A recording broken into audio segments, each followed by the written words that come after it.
bienvenidos a esta actividad académica en nombre del Instituto Nacional de Salud. La presentación de esta segunda videoconferencia del Simposio de Información en Salud para el Cuidado Integral en COVID-19. En esta ocasión tenemos el agrado de presentar a una profesional que trabaja en este instituto, la licenciada Silvia Chile Ama. Ella es licenciada en laboratorio clínico con certificación para el manejo y transporte de las sustancias infecciosas por la Organización Mundial de la Salud. Es diplomada en biología molecular por la Universidad de El Salvador y es parte de nuestro equipo en la unidad de planificación del Instituto Nacional de Salud. Va a desarrollar la videoconferencia Evaluaciones de riesgo y medidas de bioseguridad en la nueva normalidad. Buenas tardes a todos y a todas. Para mí un enorme placer poderme dirigir a ustedes. Voy a compartirles la presentación. Vamos a tratar esta tarde el tema que la doctora Sandoval ya les mencionó, que es evaluaciones de riesgo en bioseguridad en la nueva normalidad, ¿verdad? Para esto vamos a revisar una serie de conceptos muy básicos en función de bioseguridad y en función de lo que significa una evaluación de riesgo, a fin de que vayamos terminando con algunas medidas que se pueden adoptar en los entornos de trabajo, específicamente en entornos o establecimientos de salud, en donde nos enfrentamos pues a un nuevo virus, en este caso el virus SARS-CoV-2 causante de COVID-19. Entonces, como les decía, vamos a ver definiciones y términos relacionados con el manejo de riesgos y la bioseguridad, un poco de la función de la evaluación de los riesgos en el programa de bioseguridad. Vamos a tratar de identificar la jerarquía de los controles en la evaluación del riesgo y ejemplos de controles y usos de equipos de protección personal de acuerdo al riesgo que nosotros mismos hemos identificado. Entonces, tenemos que la biocustodia y la bioseguridad, ambas ciencias inexactas, pues nos van a llevar a un manejo eficiente de los riesgos biológicos. ¿De qué estoy hablando? Los programas de bioseguridad y biocustodia pues comparten componentes entre sí. Más adelante vamos a ver, pero me voy a centrar específicamente en el concepto de bioseguridad, ¿verdad? Pero se basan básicamente en la evaluación de los riesgos, la gestión de los mismos y además de la experiencia y la responsabilidad que el personal tenga de implementar todas las medidas de control que así se dispongan. Las normas de la bioseguridad tienen como fin la prevención o reducción de los riesgos de transmisión de los microorganismos en los servicios de salud. Entonces, si hablamos de qué es bioseguridad, les voy a compartir básicamente dos conceptos. Uno de ellos es el manejado por la Asociación Mexicana de Bioseguridad, AMEX-Bio, que dice que es una expresión utilizada para describir los principios, tecnologías y prácticas que se implementan en los establecimientos o servicios de salud para prevenir la exposición no intencional del personal a patógenos y toxinas o su liberación intencional. Y según la OMS, el concepto es un poco más amplio porque no solo abarca a los servicios de salud o a los trabajadores de salud, sino que la OMS contempla que es un conjunto de normas y medidas para proteger la salud del personal frente a riesgos biológicos, químicos y físicos a los que está expuesto en el desempeño de sus funciones. También tiene prioridad en proteger a las personas, es decir, a la comunidad y al medio ambiente. Entonces, es un concepto amplio que básicamente es un conjunto de normas o medidas que se toman no solo para proteger al personal de salud, sino que también a la comunidad y al entorno, ¿verdad? Porque los establecimientos de salud o las prácticas que se realizan dentro de los establecimientos de salud inciden directamente en la población. Y otra cosa que tenemos que tener muy en claro es que la bioseguridad es una ciencia inexacta. ¿Por qué es inexacta? Porque es el producto o porque son normas que se toman de acuerdo a la interacción con los agentes, las actividades y las personas que desempeñan las actividades. Y estos tres aspectos cambian constantemente, es decir, no voy a adoptar las mismas medidas de bioseguridad con todos los agentes, ni en todas las actividades, ni con todas las personas. Esto va a depender justamente de cada agente biológico al que me esté enfrentando, de cada institución donde se implementen las prácticas de bioseguridad y de acuerdo a la actividad que cada persona está realizando y además cada uno de nosotros es completamente diferente. Ahora vamos entrando, ya vimos qué es bioseguridad. Y recuerdan que vimos en la diapositiva anterior que básicamente la bioseguridad y la biocustodia nos llevan al manejo de los riesgos, pero finalmente manejar un riesgo es una consiste en una forma eficaz de manejar los riesgos que se presentan cuando uno está desempeñando un trabajo. En este caso, vamos a ver qué es riesgo. El riesgo es la probabilidad de que ocurra un evento adverso que involucra amenazas o peligros específicos que tienen consecuencias. Pero si esto lo trasladamos a qué es un riesgo biológico, lo vamos a tener que entender como la probabilidad de que ocurra un evento adverso que involucra exposición o agentes biológicos o toxinas y sus consecuencias. Es decir, cuando nosotros desempeñamos nuestro trabajo en salud, nos enfrentamos a un sinnúmero de riesgos biológicos y esto va a depender, como les decía, del agente al que yo me esté enfrentando. Pero ya teniendo entonces en claro que es un riesgo y que es la probabilidad que me ocurra un daño, ¿verdad? En función de que yo me enfrento a un microorganismo, entonces, ¿qué es entonces la evaluación del riesgo?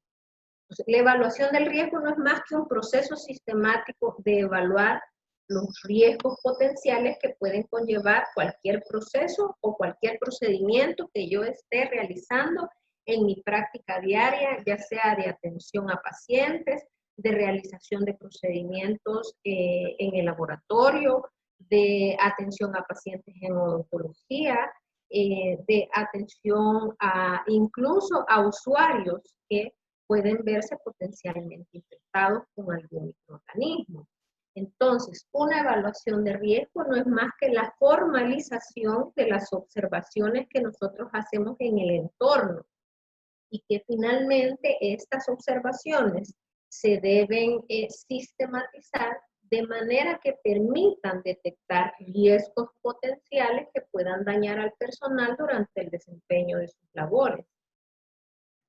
¿Qué tenemos que tener en consideración para hacer una evaluación de riesgo en un entorno de trabajo? Como les decía, tenemos que evaluar el agente al que me estoy enfrentando, el entorno en el que me estoy desenvolviendo y la persona que está desarrollando la actividad a la que le han encomendado. Es decir, no voy a realizar, no es la misma evaluación de riesgo que se realice, o los resultados de una evaluación de riesgo no van a ser los mismos en un laboratorio, en una clínica, en un primer nivel de atención, en un hospital, en una UCI, sino que todo esto cambia de acuerdo al entorno en el que yo me estoy desenvolviendo. En este caso, tenemos que tener en cuenta no solamente el lugar donde yo me estoy desenvolviendo como trabajador de salud, sino que también me estoy enfrentando, por ejemplo, en este caso, a el virus SARS-CoV-2. ¿qué tenemos que tener en cuenta para hacer una evaluación de riesgo biológico? Uno, tenemos que conocer la patogenicidad del agente y sus dosis efectivas. Dos, tenemos que conocer el resultado potencial de la exposición, la vía natural de infección, las otras vías de infección que nosotros podemos, a las que nosotros podemos vernos expuestos, la estabilidad del agente en el ambiente, la concentración del agente y el volumen que se manipula, la presencia del huésped apropiado, la información disponible procedente de investigaciones, las actividades previstas frente al agente infeccioso y la disponibilidad local de intervenciones profilácticas o terapéuticas.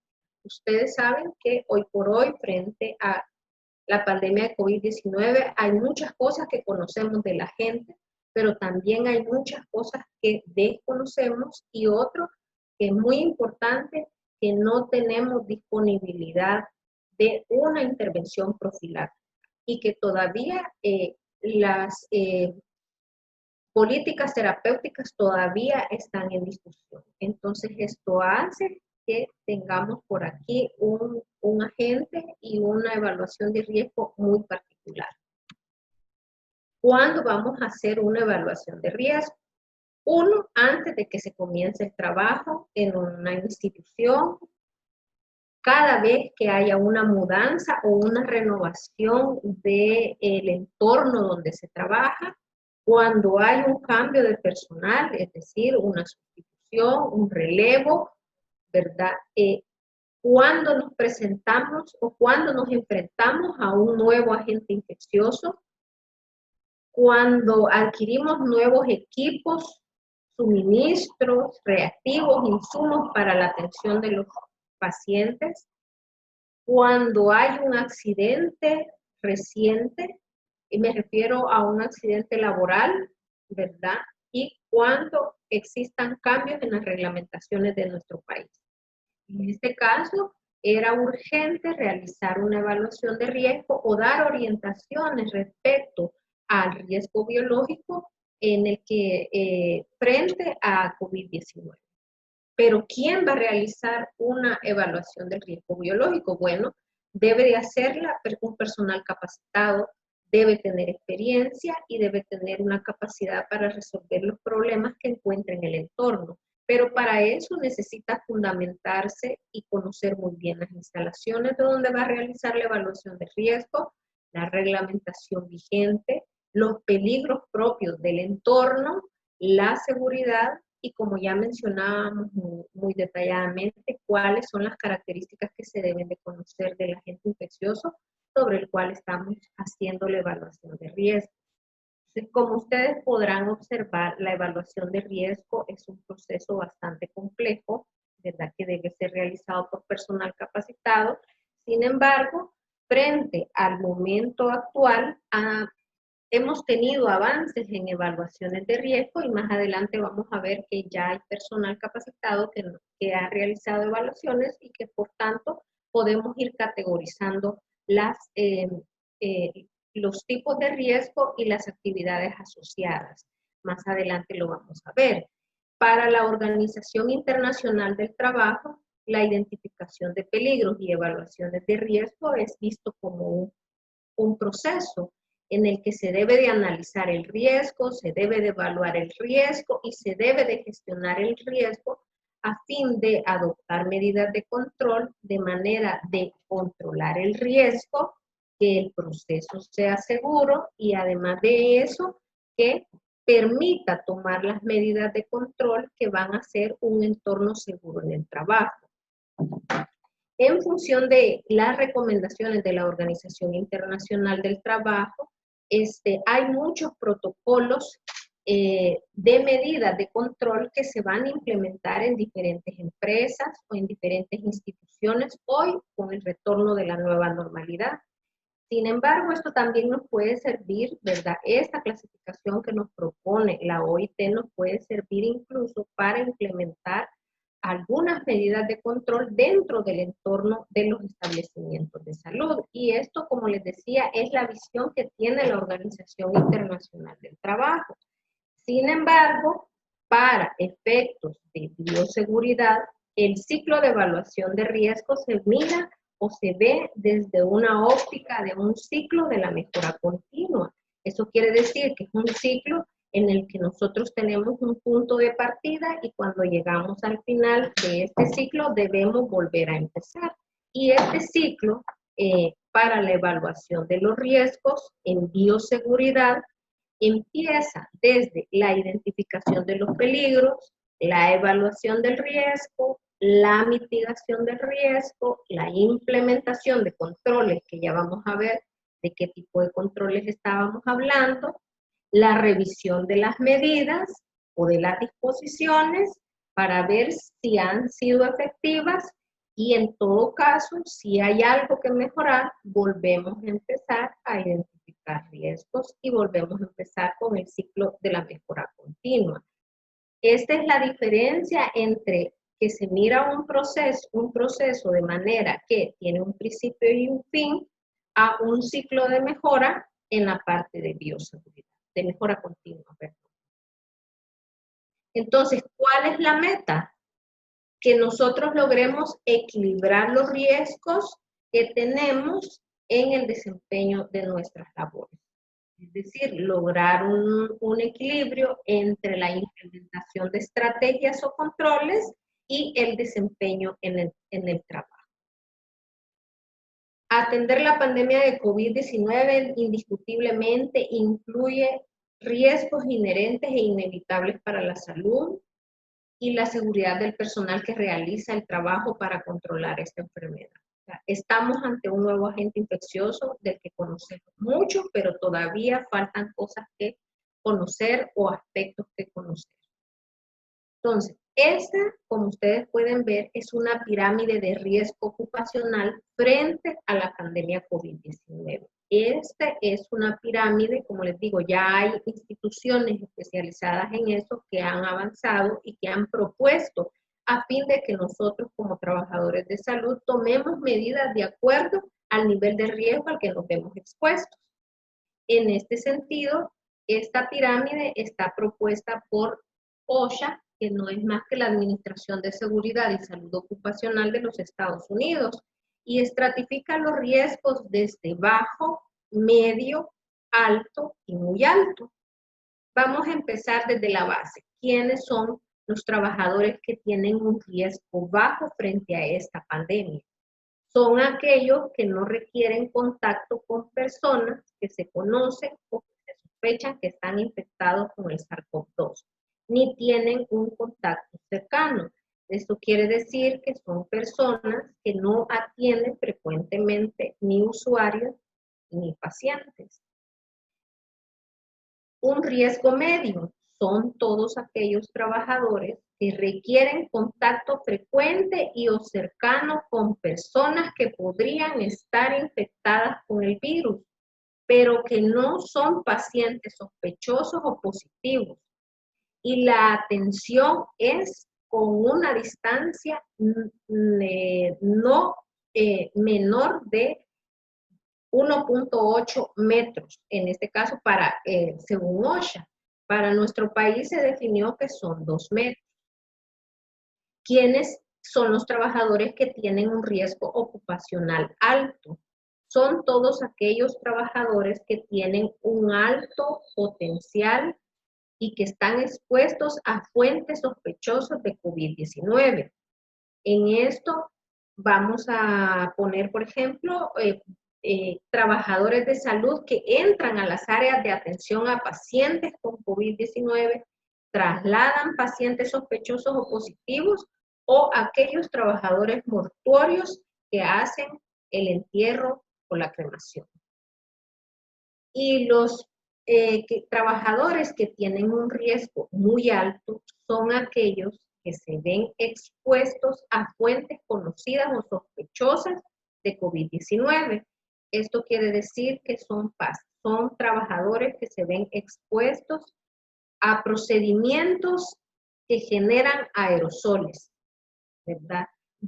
Ya pueden ser, procedimientos médicos, procedimientos odontológicos, procedimientos en el laboratorio, incluso procedimientos mortuorios. ¿A qué nos estamos refiriendo esto? Cuando se debe hacer una autopsia. Esto es lo que ha establecido, como les decía, la OSHA, categorizando el riesgo, haciendo una evaluación del riesgo frente al COVID-19, frente a los diferentes tipos de trabajo, y establecieron todas estas categorías. Estamos viendo entonces aquí una jerarquía de controles que ha propuesto el NIOSH, ¿verdad? Que el NIOSH es el Instituto Nacional para la Salud y la Seguridad Ocupacional.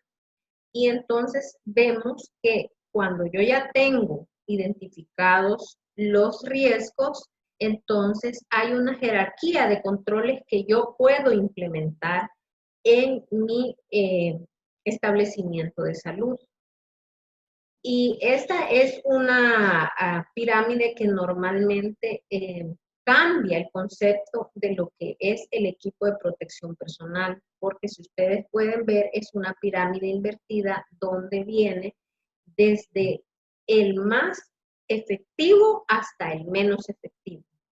El más efectivo sería la eliminación del riesgo, es decir, removemos físicamente el riesgo. Sin embargo, no podemos en este momento decir que vamos a remover o vamos a eliminar el virus de SARS-CoV-2. Luego viene la parte de la sustitución, es decir, se reemplaza el riesgo. Decidir ya no trabajar con COVID-19 no es una opción por el momento. Luego vienen los controles de ingeniería. Esto quiere decir que aislamos a las personas del riesgo. Luego entramos a los controles administrativos, que no es más que se cambia la forma en la que las personas trabajamos. Es decir, cambiamos la forma de lo que antes era normal y entramos a una nueva normalidad. Y finalmente, los controles que son menos efectivos es el uso del equipo de protección personal. Se protege al trabajador con equipo de protección personal porque no se toma ninguna decisión de las anteriores. Ejemplos de controles de ingeniería. Eso quiere decir, podemos decir que controles de ingeniería frente a la exposición del virus, tenemos instalar filtros de aire de alta eficiencia, aumentar los índices de ventilación en el ambiente de trabajo. También hay procesos de ventilación especializada con presión negativa, ¿verdad? Que se van a colocar en ambientes de trabajo para evitar la contaminación entre el mismo ambiente.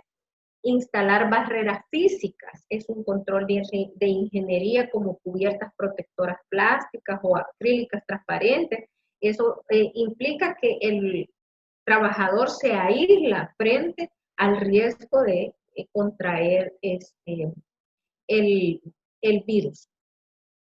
Instalar equipos para higiene de manos son controles de ingeniería. Además de eso, también podemos decir la remodelación de las instalaciones de manera de que las estaciones de trabajo estén distanciadas o conserven el distanciamiento físico de por lo menos 2 metros. Eso significaría o eso implica un control administrativo. Perdón, un control de ingeniería. Y ahora vamos a los controles administrativos. Los controles administrativos a los que se refiere la pirámide, como les decía, es la nueva forma de hacer las cosas. Si yo antes las hacía de una manera, ahora tengo que tomar decisiones de cómo se van a hacer o se van a tomar decisiones para que los trabajadores hagamos de diferente forma las cosas. Una de esas y muy importante es que se debe tener una estricta vigilancia de los trabajadores de salud. Los trabajadores enfermos, los trabajadores que presentan síntomas, se quedan en casa. Las medidas de tomar la temperatura corporal antes y después, antes y durante la jornada de trabajo es un control administrativo que también se debe implementar Además de eso, adoptar una política de tolerancia cero o conductas discriminatorias. Eso quiere decir que nosotros no podemos ni discriminar ni estigmatizar a un trabajador porque esté padeciendo o haya padecido de COVID-19. Otra de las cosas es tomar decisiones o dar lineamientos que promuevan el distanciamiento físico. ¿A qué nos estamos refiriendo con eso? Por ejemplo, a la hora de la comida, nosotros tenemos que, aunque podemos comer una o dos personas a la vez, debemos de garantizar que estas dos personas que están comiendo en el mismo tiempo y en el mismo lugar estén distanciadas físicamente con una distancia no menor a 2 metros. Otro de los controles administrativos que se deben de promover es establecer turnos de trabajo que reduzcan el número total de trabajadores dentro de una instalación en un tiempo dado, permitiendo que los trabajadores puedan siempre mantener la distancia entre sí, la distancia recomendada de los 2 metros a la vez, y que puedan conservar una semana completa de trabajo. Aquí estamos hablando también de promover el teletrabajo, ¿verdad? Para aquellas instituciones que lo aplican. O cuando nosotros tenemos turnos rotativos, pues también se deben equilibrar los turnos de manera que yo tenga el número de personas suficientes, pero que siempre entre ellas guarden el distanciamiento físico mientras hacen sus labores durante el turno.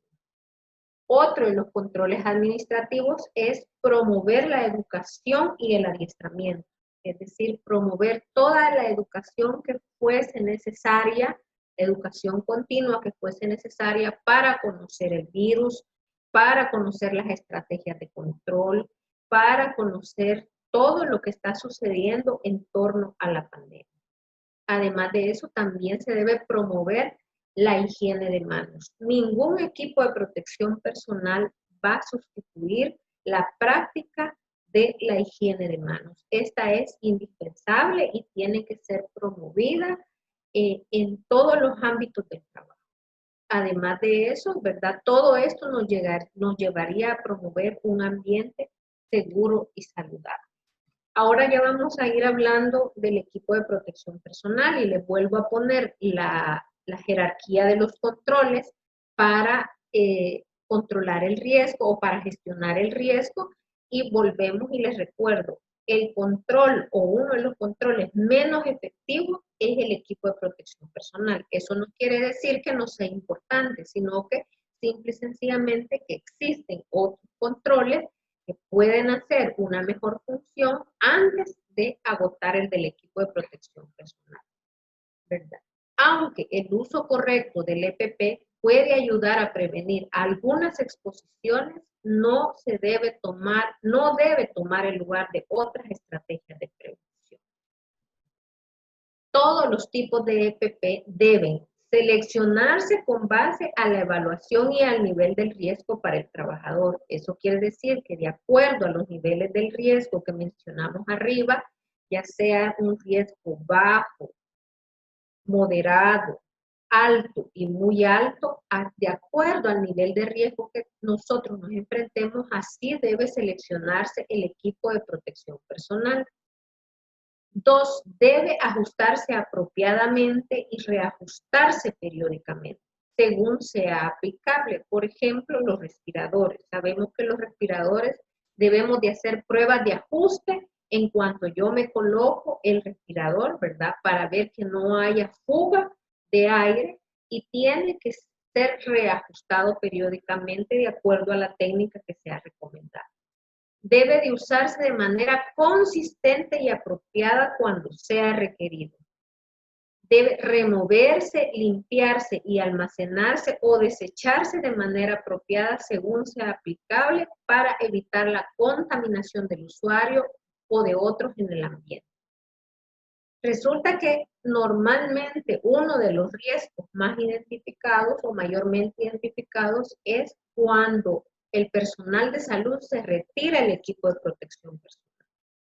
Entonces, siempre tiene que haber disposiciones administrativas para que cuando el personal de salud se retire el equipo de protección personal, siga una guía, unos pasos y siempre exista otra persona que esté vigilante a que el mismo trabajador no se equivoque a la hora de realizar el retiro, porque es el momento más crucial y es el momento que ha sido demostrado donde más trabajadores se infectan. Los tipos de EPP requeridos durante la pandemia de COVID-19 se basarán en el riesgo de ser infectados con SARS-CoV-2 mientras se trabaja o se realizan las tareas de trabajo que pudieran resultar de una exposición. Esto quiere decir que, como les comentaba, de acuerdo al riesgo o de acuerdo al procedimiento que yo estoy realizando, así va a ser el equipo de protección que yo voy a elegir. En este sentido, más o menos tenemos un ejemplo de cómo podríamos relacionar todos los conceptos de los que les he estado hablando a fin de identificar los equipos de protección personal que se pueden utilizar en las diferentes tareas y que no todos utilizamos el mismo. Por ejemplo, de riesgo bajo, podemos tener actividades asociadas a la atención al cliente, al personal administrativo que no tiene contacto continuo con atención al usuario y que además de eso también tiene un distanciamiento de 2 metros. También a que la atención psicológica también puede estar, esta actividad puede estar clasificada dentro de un riesgo básico. ¿Qué nivel de EPP vamos a utilizar? Pues un EPP muy básico. En este caso podríamos estar utilizando una mascarilla quirúrgica y la protección facial o la protección ocular. Si es que no tenemos pantallas de acrílico, pero si tenemos pantallas de vidrio acrílico, podríamos obviar incluso la protección facial. El riesgo medio, actividades que pueden considerarse de riesgo medio. Por ejemplo, dar consulta a un paciente que no tiene síntomas respiratorios. Recepción de muestras en un laboratorio, pero no muestras COVID, sino que todos los otros tipos de muestras biológicas que se reciben en un laboratorio. Otra actividad también que nosotros podemos clasificar en este riesgo es todos los que requieren contacto frecuente y o cercano con personas o usuarios que podrían estar infectados, pero que aquí el trabajador que está atendiendo a todas estas personas o a estos usuarios no puede o no tiene la opción de tener un distanciamiento de 2 metros. ¿Cuál es el que estamos sugiriendo? La mascarilla la mascarilla quirúrgica, se puede utilizar una gabacha descartable o de tela, guantes de látex y siempre conservando la protección facial. Cuando hablamos de actividades asociadas a un riesgo alto, podemos poner de ejemplo cuando se realiza el triage, ¿verdad?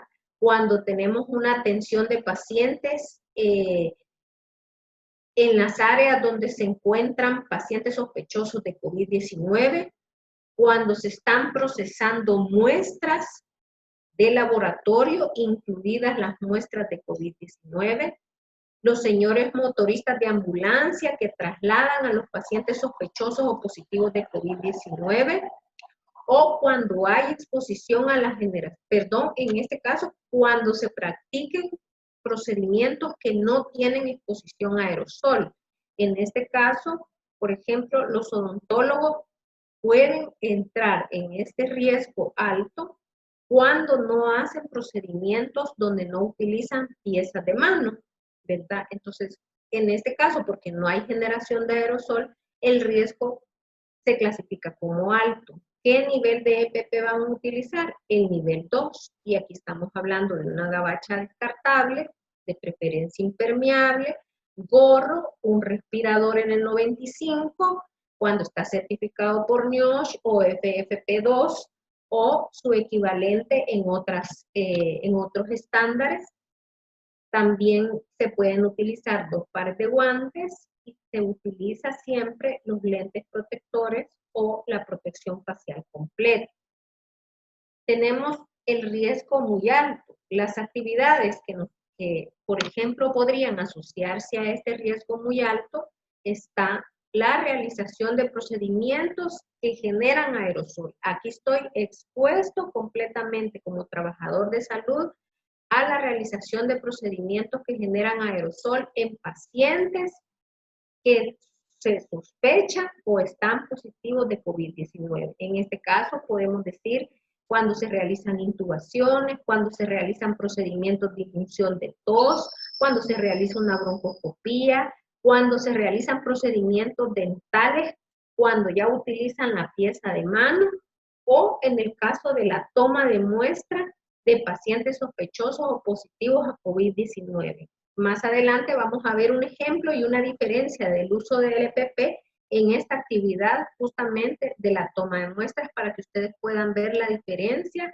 de los controles que se han diseñado y el tipo de EPP. En este caso, el tipo de EPP es el nivel 3 y entonces este incluye justamente una mascarilla N95 o FFP2 o FFP3 o su equivalente con otros estándares, un traje de buzo completo, los 2 pares de guantes, las zapateras y la protección facial.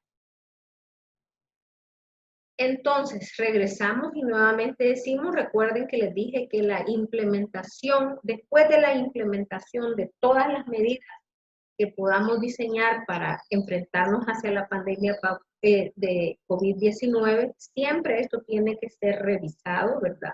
Todas las disposiciones deben de ser comunicadas, además de eso, todo debe ser revisado y si es necesario tomar medidas que podamos mejorar la gestión de los riesgos, pues se deben de tomar en su momento.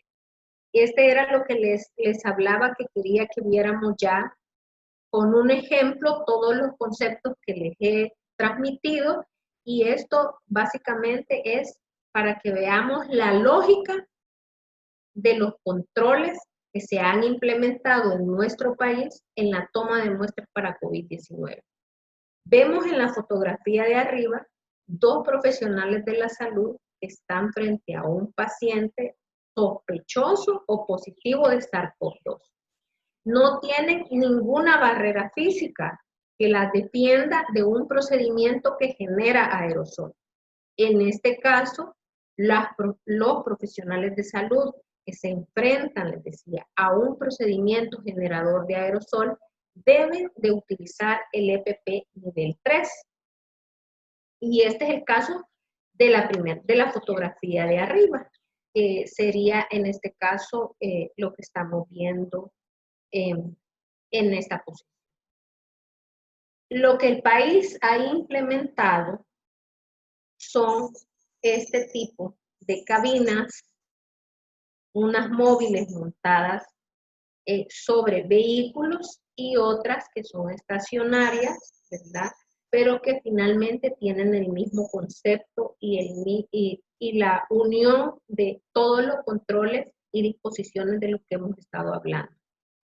En este podemos ver que existen disposiciones administrativas donde hay un procedimiento estandarizado de los pasos que se siguen para la toma de la muestra para COVID-19.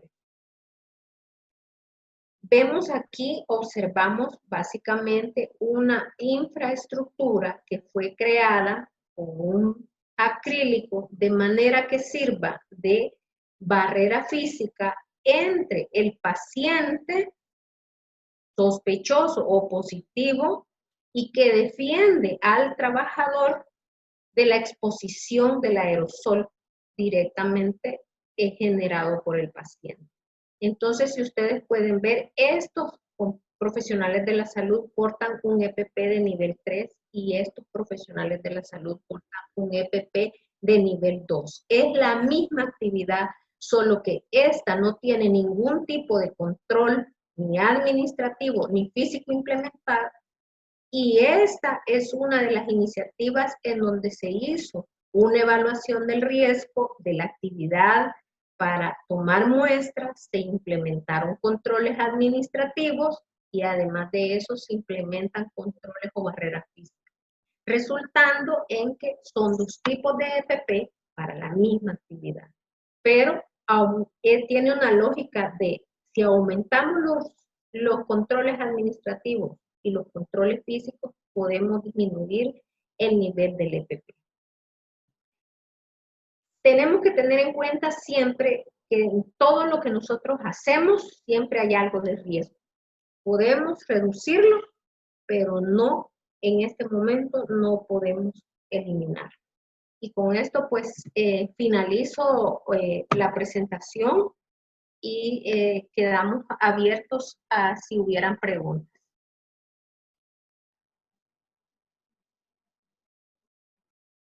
Licenciada Chile, ¿tiene algunos comentarios? ¿Se escucha bien? Le escucho un poco bajo, Silvita. Ok. Un momento. Bueno, tenemos algunas preguntas, algunos comentarios de Aviana. Estimada licenciada, si al momento la gran mayoría de personas son positivas a COVID-19 en la consulta externa, sabemos que muchos no dicen o no evidencian la sintomatología.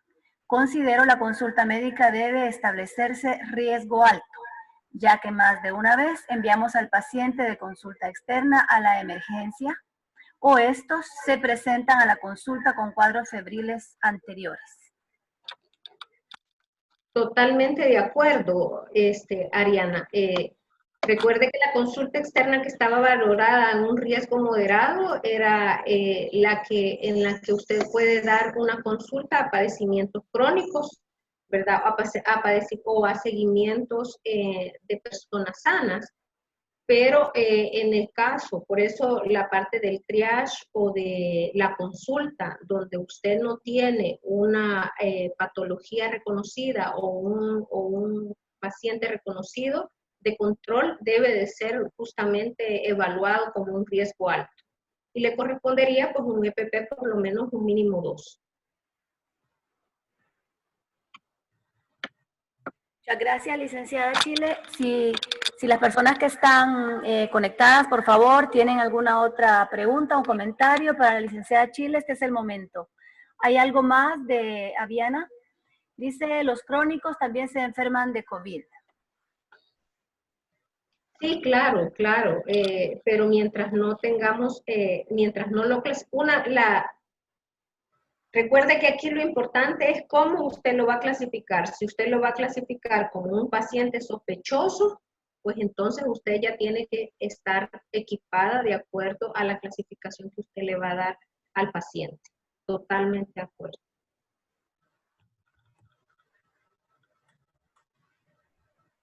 Bueno, si no vemos alguna otra pregunta, dice Catherine, una consulta. ¿Usted conoce qué tan grande podría ser la carga viral en las muestras de heces? Fíjese que realmente no hay estudios científicos que demuestren todavía la medición de la carga viral en otros tipos de muestras que no sean las muestras respiratorias. Hoy por hoy todas las revisiones científicas se están haciendo a nivel de las muestras respiratorias. Entonces todavía no hay una evidencia científica donde se pueda decir cuánta es la carga viral y si el virus es posible excretarlo por las heces.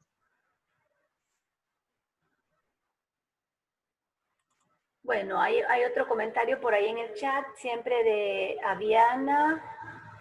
Bueno, ella comenta, ¿por qué no proporcionar los equipos necesarios para que usted pueda decidir?